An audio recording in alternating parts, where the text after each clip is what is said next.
Hello friends, welcome to my creative zone. Friends, अगर आप एक इंडोर प्लांट लवर हैं और आपको अपने इंडोर स्पेसेस के लिए एक ऐसे प्लांट की ज़रूरत है जिसकी सनलाइट रिक्वायरमेंट ना के बराबर हो, जिसको सनलाइट की ज़रूरत ना हो और जो आपके इंडोर एयर को भी बहुत अच्छे से प्योरीफाई करे, तो आज का ये वीडियो आपके लिए है। आज के इस वीडियो में हम बात करने वाले हैं एक बेहतरीन इंडोर प्लांट के बारे में जिसका नाम है एग्लोनिमा और कॉमनली इसे चाइनीज़ एवरग्रीन के नाम से जाना जाता है। चाइनीज़ एवरग्रीन एक ट्रॉपिकल और सब ट्रॉपिकल रीजन का प्लांट है और इंडोर प्लांट लवर्स के लिए एक बेस्ट ऑप्शन है। इसको सिर्फ ब्राइट लाइट और फ्रेश एयर की सराउंडिंग की ज़रूरत होती है। इसे बिल्कुल भी डायरेक्ट और इनडायरेक्ट सनलाइट की ज़रूरत नहीं है। एग्लोनिमा की डिफरेंट कलर्स और डिफरेंट शेप्स वाली लगभग 100 से भी ज़्यादा वैरायटीज़ अवेलेबल हैं और सारी ही वैरायटीज़ एक से बढ़कर एक खूबसूरत भी होती हैं। जो ये वाली वैरायटी आपको दिख रही है जिसकी लीव्स लंबे हैं और स्लीक हैं और थोड़ा सा सिल्वरी कलर इन पे आपको नज़र आएगा। जो पुराने लीव्स हैं वो थोड़े से सिल्वर हैं और जो न्यू लीव्स हैं वो थोड़े से लाइट ग्रीनिश शेड के हैं। इस वाली वैरायटी को एग्लोनिमा सिल्वर क्वीन के नाम से जाना जाता है और ये एग्लोनिमा की सबसे कॉमन वैरायटी है। और जैसे जैसे प्लांट मैच्योर होता जाता है वैसे वैसे काफ़ी बुशी सा हो जाता है और काफ़ी सुंदर लगता है आपके इंडोर स्पेसेस में। ये कलरफुल वाली वैरायटी जो आपको दिखाई दे रही है ये है एग्लोनिमा पिंक वैलेंटाइन। इसमें ग्रीन के संग पिंक कलर का कॉम्बिनेशन बहुत ही खूबसूरत लगता है और इस वाली वैरायटी को दूसरी वैरायटीज़ के कंपैरिजन में थोड़ी सी इनडायरेक्ट सनलाइट की ज़रूरत होती है अपने कलर्स को मेंटेन करने के लिए। अगर आप इसको पूरी तरीके से छाया में रखेंगे तब भी ये प्लांट चल जाएगा, लेकिन इसके कलर्स इतने ज़्यादा ब्राइट नहीं हो पाएंगे। न्यू लीव्स का कलर कंपैरेटिवली थोड़ा सा लाइट होता है। और तीसरी जो वैरायटी है इसमें ये देखिए कितना सुंदर वेरिएशन है। इसका नाम है एग्लोनिमा सिल्वर बे। ये दोनों प्लांट मेरे न्यू प्लांट्स हैं, अभी लगभग 1 महीने पहले मैंने इन्हें लगाया है। और ये एग्लोनिमा सिल्वर क्वीन प्लांट ये थोड़ा सा मैच्योर प्लांट है। इसको अराउंड 6 to 7 मंथ्स हो चुके हैं और इसी प्लांट में से रूट डिवाइड करके मैंने ये एक और सिल्वर क्वीन प्लांट तैयार किया हुआ है। एग्लोनिमा को मल्टीप्लाई करना बहुत आसान है। अगर हम एग्लोनिमा को नर्सरी से लाते हैं तो ये थोड़ा सा महंगा प्लांट है।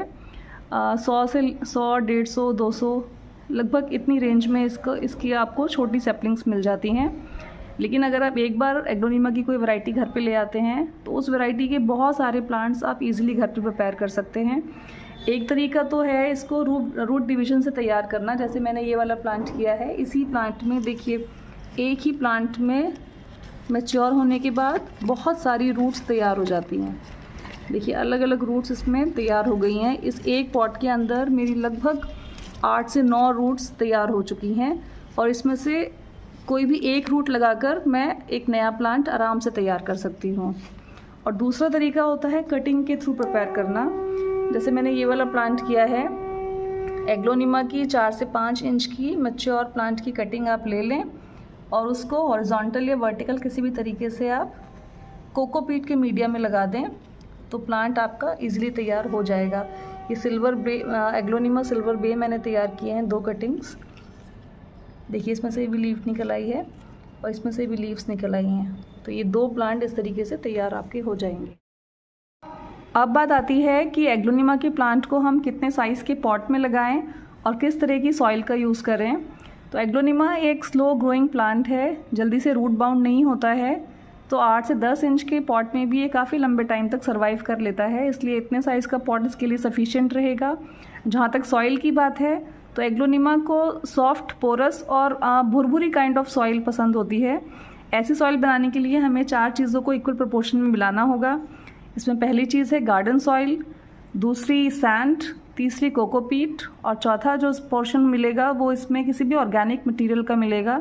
इसमें आप गोबर की खाद यूज़ कर सकते हैं या फिर अगर आपके पास वर्मी कंपोस्ट हो तो वो मिला सकते हैं। इन 4 चीज़ों को इक्वल प्रोपोर्शन में मिलाकर आपको एग्लोनिमा के लिए एक परफेक्ट सॉइल मिक्सचर तैयार हो जाएगा। सैंड का यूज़ हम सॉइल को पोरस बनाने के लिए करते हैं। कोकोपीट हम इसलिए मिलाते हैं जिससे कि मीडिया सॉफ्ट रहे और थोड़ा सा मॉइस्चर रिटेन हो सके। तो इस तरह की मिट्टी में आप एग्लोनिमा को लगाइए तो इसकी ग्रोथ अच्छी और हेल्दी रहेगी। अब बात आती है वाटरिंग की। फ्रेंड्स, एग्लोनिमा के मरने का सबसे बड़ा रीज़न होता है इसका रूट रॉट होना, इसलिए वाटरिंग का हमेशा बहुत ध्यान रखना है। एग्लोनिमा में ओवर वाटरिंग कभी भी नहीं करनी है। जब भी आप एग्लोनिमा में वाटरिंग करें तो पहले पॉट की सॉइल को अच्छे से चेक कर लें।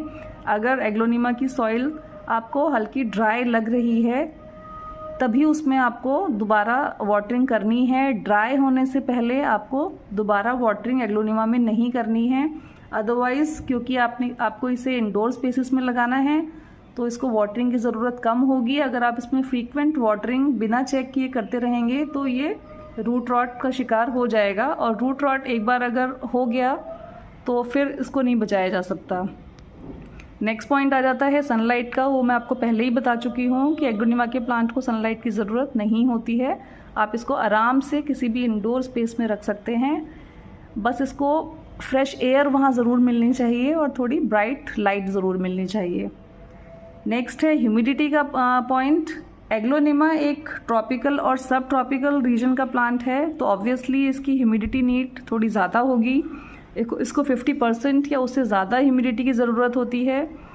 तो जब भी ड्राई समर्स का टाइम होता है तो आप इसको मिस्टिंग इस पर ज़रूर करते रहें, जिससे कि थोड़ी सी एक्स्ट्रा ह्यूमिडिटी इसको मिलती रहे। अदरवाइज़ ये एवरेज ह्यूमिडिटी में भी सर्वाइव कर लेता है अगर हम इसे धूप से बचा के रखें। फ्रेंड्स, एग्लोनिमा का प्लांट एक लो फीडर प्लांट है। इसको बहुत ज़्यादा फर्टिलाइज़र की ज़रूरत नहीं है। साल में 2 बार दिया गया फर्टिलाइज़र इसके लिए मोर देन इनफ है। जहाँ तक हो सके कोशिश करें कि आप इसके लिए ऑर्गेनिक फर्टिलाइज़र का यूज़ करें। ऑर्गेनिक फर्टिलाइज़र से इसकी ग्रोथ ज़्यादा अच्छी होती है। अब लास्ट पॉइंट हमारा आ जाता है इन्फेस्टेशन का।